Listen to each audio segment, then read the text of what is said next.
Nasabat po ng mga otoridad ang higit 3,400 kahon ng sigarilyo na tinangkaw manong ipuslit sa bansa. Kabilang sa naharang ang isang barkong galing sa Indonesia at papunta sa Kalamansig, Sultan Kudarat. Sakay po nito ang higit 3,000 smuggled na sigarilyo.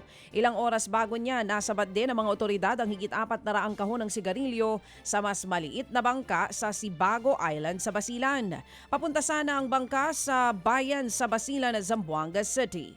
Hawak na ng mga otoridad ang mga tripulante ng barko at bangka. Inaalam pa ang kabuuang halaga ng mga nasabat na sigarilyo. Yan po'y sinasabi nga natin noon pa po, at yan po'y nangyayari kasi nga may mga protector daw po na mga opisyal ng gobyerno. Samantala po naman, nagkaaberya ang landing ng isang eroplano ng US Air Force sa kalagitnaan po ng joint exercise sa Lawak, Pangasinan. Hindi pa po idindetalye ng Armed Forces ang aberya pero isang C-146 Wolfhound aircraft daw ang sinasabing sangkot. Ligtas naman daw po ang crew ng eroplano. Kasama po sa nasabing joint exercise ang US Special Tactics Team at AFP Special Operations Forces. Patay naman po ang 2 construction worker ng masunog ang ginagawa nilang bahay. Diyan po yan sa Orion sa Bataan.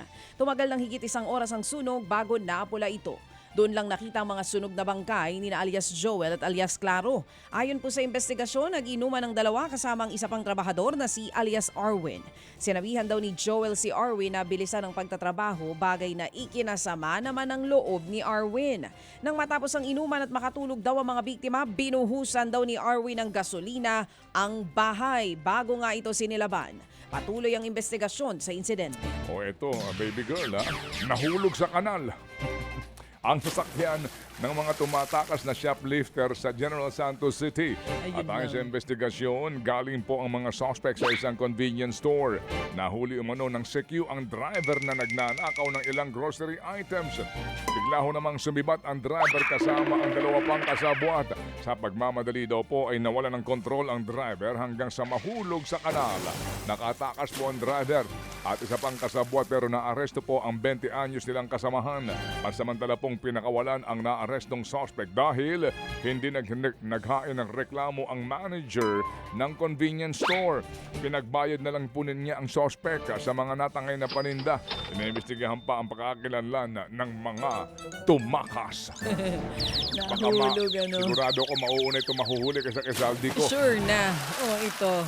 Patuloy naman po sa pag-aalboruto ang bulkang Mayon sa Albay sa ika-51 araw. Sa mga video na kuha po ng PHIVOLTS, kitang pagbuga ng bulkan ng pyroclastic density currents o uson. Nagbuga rin daw ang bulkan ng plume o abot usok na aabot sa 200 metro ang taas. Sinabayan din yan ng rockfall event. Nananatili pa rin sa Alert Level 3 ang Bulkang Mayon. Mahigpit na ipinagbabawal ang pagpasok sa 6-kilometer permanent danger zone sa paligid ng bulkan. Mga kapatid, brothers and sisters, saan ka pa? Dito na tayo sa totoo. Dito na tayo sa True FM. Mga kapatid, mag-subscribe and follow po kayo sa social media accounts ng True Network PH. Yan po kami, hanapin nyo lang True Network PH, Facebook, Instagram, YouTube, TikTok, and podcast. Mapa Apple or Spotify man yan, mahahanap nyo kami. Lahat ng mga napapanood at napapakinggan nyo po sa programa, nasa social media accounts namin yan. So paano mga kapatid? See you sa social media!